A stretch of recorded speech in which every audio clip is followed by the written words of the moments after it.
दोस्तों कल्पना कीजिए एक ऐसी महिला जिसने अंधेरे में छिपी ऊर्जा को खोज निकाला, जिसके हाथों में विज्ञान था लेकिन दिल में मानवता। आज हम बात करेंगे मैरी क्यूरी की, एक ऐसी वैज्ञानिक जिन्होंने न सिर्फ विज्ञान बदला बल्कि महिलाओं की पहचान भी बदल दी।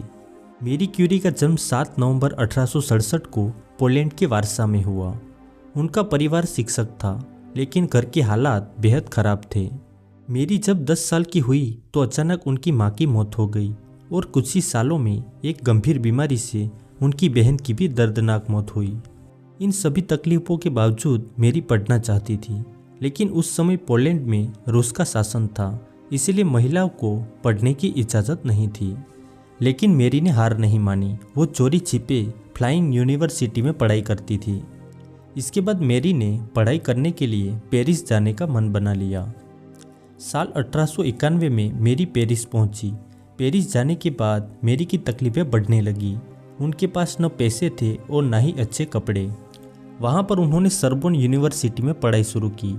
ठंडे कमरे, दिन रात पढ़ाई और कई दिन तक सिर्फ ब्रेड और चाय पीकर गुजारा किया।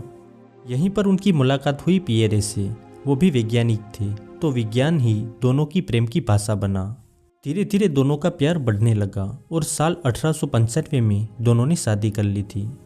अब मेरी को पियरे का साथ मिला तो दोनों ने यूरेनियम पर अध्ययन शुरू किया। अचानक एक दिन मेरी ने देखा कि कुछ पदार्थ खुद ब खुद ऊर्जा छोड़ते हैं और यहीं से जन्म हुआ रेडियो एक्टिविटी का। थोड़ा और अध्ययन करने पर मेरी ने 2 तत्वों की खोज की, जिसे नाम दिया गया पोलोनियम और रेडियम। इस खोज ने दुनिया को हैरान कर दिया और इस क्रांतिकारी खोज के लिए साल 1903 में मेरी क्यूरी, उनके पति पियरे क्यूरी और दोस्त हेनरी बेकरल को नोबेल प्राइज पुरस्कार से नवाजा गया। इसी से मेरी क्यूरी विश्व की पहली महिला नोबेल विजेता बनी। इतनी बड़ी उपलब्धि से मेरी बहुत ज़्यादा खुश थी, लेकिन उनकी खुशी ज़्यादा देर नहीं टिकी। दरअसल नोबेल प्राइज के सिर्फ 3 साल बाद साल 1906 में पति पियरे की एक सड़क दुर्घटना में मौत हो गई। इन दुर्घटना से मेरी टूट गई लेकिन रुकी नहीं। उसने रसायन विज्ञान में अपना अध्ययन शुरू किया और साल 1911 में उन्हें मिला दूसरा नोबेल पुरस्कार।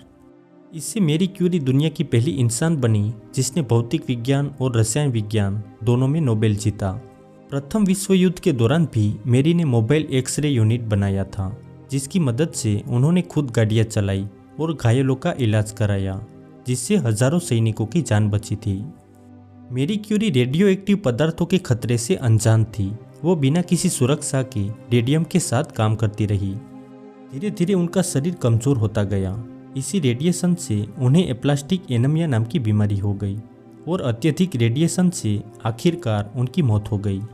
दोस्तों मेरी क्यूरी सिर्फ वैज्ञानिक नहीं थी, वो थी हिम्मत की मिसाल, महिलाओं की प्रेरणा और मानवता की सेवक। आज भी कैंसर ट्रीटमेंट, रेडियोथेरेपी और न्यूक्लियर साइंस में उनका योगदान है। मेरी क्यूरी ने कहा था, मैंने कभी विज्ञान से डरना नहीं सीखा, मैंने केवल अज्ञानता से डरना सीखा है। दोस्तों वीडियो अच्छा लगा हो तो लाइक करें और चैनल को सब्सक्राइब करना ना भूलें। धन्यवाद।